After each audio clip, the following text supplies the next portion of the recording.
नमस्कार, आप देख रहे हैं सत्य हिंदी और मैं हूं आपके साथ कृति सिंह। आइए रुक करते हैं इस वक्त की बड़ी खबरों की ओर। भारत ने पाकिस्तान के अल्पसंख्यक संबंधी आरोप खारिज किए। विदेश मंत्रालय ने पाकिस्तान के रिकॉर्ड को बताया शर्मनाक। दोनों देशों के बीच हालिया तनाव के बीच बयानबाजी तेज। भारत ने अल्पसंख्यकों को लेकर पाकिस्तान की टिप्पणी को सिरे से खारिज कर दिया है। पाकिस्तान ने भारत में ईसाई और मुस्लिम अल्पसंख्यकों पर हमलों का आरोप लगाया था। इसके जवाब में विदेश मंत्रालय ने कहा है कि पाकिस्तान का खुद का अल्पसंख्यकों के साथ व्यवहार बेहद खराब रहा है और उसे दूसरों पर सवाल उठाने का कोई हक नहीं है। विदेश मंत्रालय के प्रवक्ता रणधीर जायसवाल ने कहा कि पाकिस्तान में अलग अलग धर्मों के अल्पसंख्यकों के खिलाफ हिंसा और भेदभाव एक स्थापित सच्चाई है। दोनों देशों के बीच हालिया तनाव और आतंकी हमलों के बाद अब ये बयानबाजी और तेज हो गई है। बांग्लादेश की पहली महिला पीएम खालिदा जिया का 80 साल की उम्र में निधन। 1991 में बनी थी बांग्लादेश की पहली महिला सरकार प्रमुख। शेख हसीना के साथ दशकों तक चला राजनीतिक संघर्ष चर्चा में। बांग्लादेश की राजनीति की दिग्गज नेता और देश की पहली महिला प्रधानमंत्री खालिदा जिया का 80 वर्ष की उम्र में निधन हो गया है। लंबी बीमारी के बाद उन्होंने सोमवार सुबह 6 बजे आखिरी सांस ली। उनकी party Bangladesh nationalist party BNP ने सोशल मीडिया पर इसकी पुष्टि की। डॉक्टरों के मुताबिक उनकी हालत बेहद नाजुक थी और उन्हें लाइफ सपोर्ट पर रखा गया था। खालिदा जिया 1991 में प्रधानमंत्री बनी और 2001 में दोबारा सत्ता में लौटी। उनका राजनीतिक जीवन उतार चढ़ाव और शेख हसीना के साथ लंबे राजनीतिक टकराव के लिए जाना जाता है। उनके निधन से बांग्लादेश की राजनीति में एक युग का अंत माना जा रहा है। एनसीपी और जमाते इस्लामी का चुनावी गठबंधन से एनसीपी में टूट, कई नेताओं ने छोड़ी पार्टी। विशेषज्ञों ने इसे अवसरवादी गठबंधन बताया। बांग्लादेश में फरवरी में होने वाले चुनाव से पहले छात्र आंदोलन में उभरी नेशनल सिटीजन पार्टी यानी कि एनसीपी ने इस्लामिक दल जमाते इस्लामी के साथ गठबंधन कर लिया है।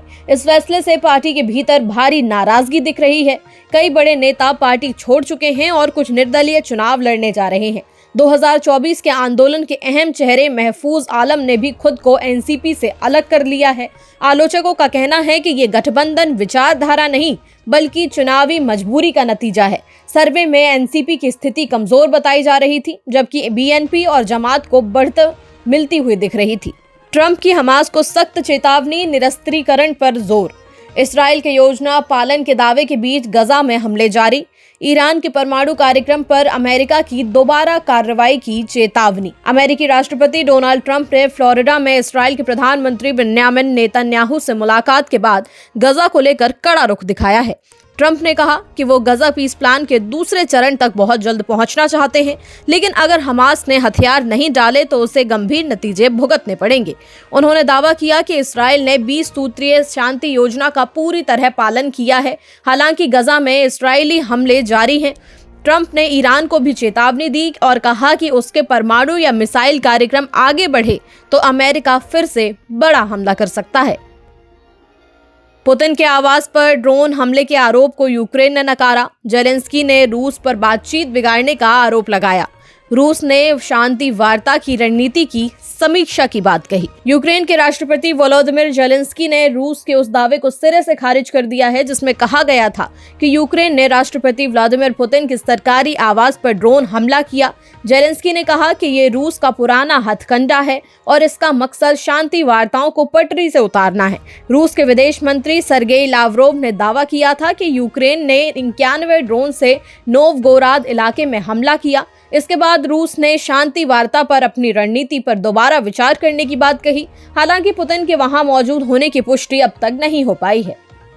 बीएमसी चुनाव के लिए महायुति में सीट शेयरिंग फाइनल। बीजेपी 137 और शिवसेना 90 सीटों पर लड़ेगी चुनाव। अजीत पवार की एनसीपी अलग से मैदान में, 64 उम्मीदवार घोषित। मुंबई महानगर पालिका चुनाव को लेकर महायुति में आखिरकार सीट बंटवारा तय हो गया है। समझौते के तहत बीजेपी 137 सीटों पर और शिवसेना 90 सीटों पर अपने उम्मीदवार उतारेगी। मुंबई बीजेपी अध्यक्ष अमित साटम ने इसकी पुष्टि करते हुए कहा कि गठबंधन में तालमेल पूरा हो चुका है। दोनों दल अपने अपने कोटे से सहयोगी दलों को भी सीटें देंगे। मंगलवार को नामांकन दाखिल किए जाएंगे। वहीं उप मुख्यमंत्री अजीत पवार की अगुवाई वाली एनसीपी ये चुनाव अलग से लड़ रही है और अब तक 64 उम्मीदवारों की घोषणा कर चुकी है। 15 जनवरी को वोटिंग और 16 जनवरी को नतीजे आएंगे। मनरेगा हटने के बाद संक्रमण काल में फर्जी मांग रोकने की तैयारी। विपक्ष ने पूछा कि असली और नकली मांग में फर्क कैसे किया जाएगा। सरकार ने बंगाल के बकाया भुगतान पर संपर्क में होने की बात कही। मनरेगा के हटने और नए कानून विकसित भारत गारंटी फॉर रोजगार और आजीविका मिशन ग्रामीण के लागू होने से पहले सरकार फर्जी मांग को लेकर सतर्क हो गई है।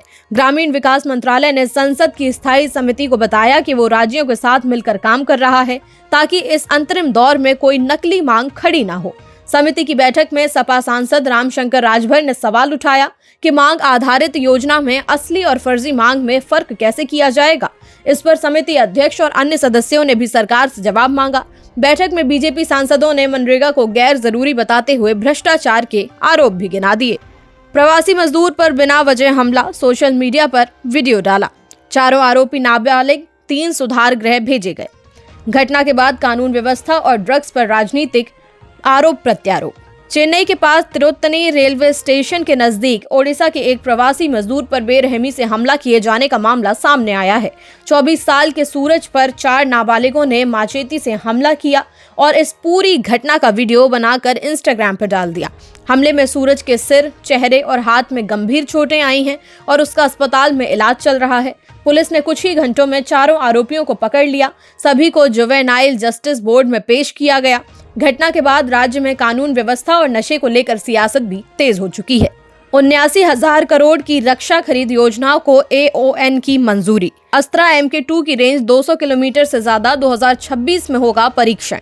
पिनाका रॉकेट की मारक क्षमता 120 किलोमीटर तक बढ़ जाएगी। देश की सैन्य ताकत बढ़ाने की दिशा में बड़ा कदम उठाते हुए रक्षा मंत्रालय ने करीब 79,000 करोड़ रुपए की रक्षा खरीद योजनाओं को मंजूरी दे दी है।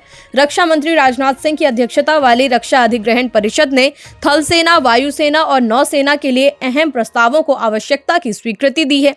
इसमें पिनाका रॉकेट सिस्टम के लिए 120 किलोमीटर रेंज वाली गाइडेड रॉकेट और वायुसेना के लिए 200 किलोमीटर से ज्यादा रेंज की अस्त्रा MK2 मिसाइल शामिल की गई है। अस्त्रा MK2 को सुखोई और तेजस लड़ाकू विमानों में तैनात किया जाएगा।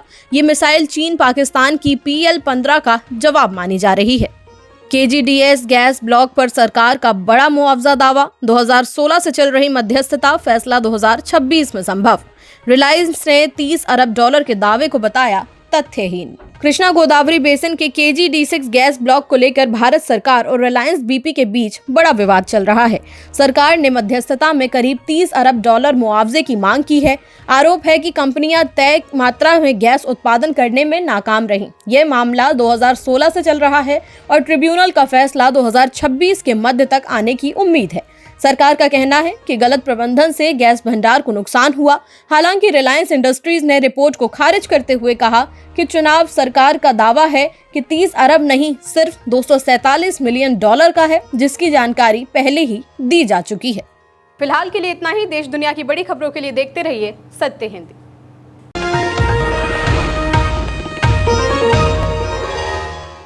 Copyright disclaimer under Section 107 of the Copyright Act 1976. Allowance is made for fair use for purposes such as criticism, comment, news reporting, scholarship, and research. Fair use is a use permitted by copyright statute that might otherwise be infringing.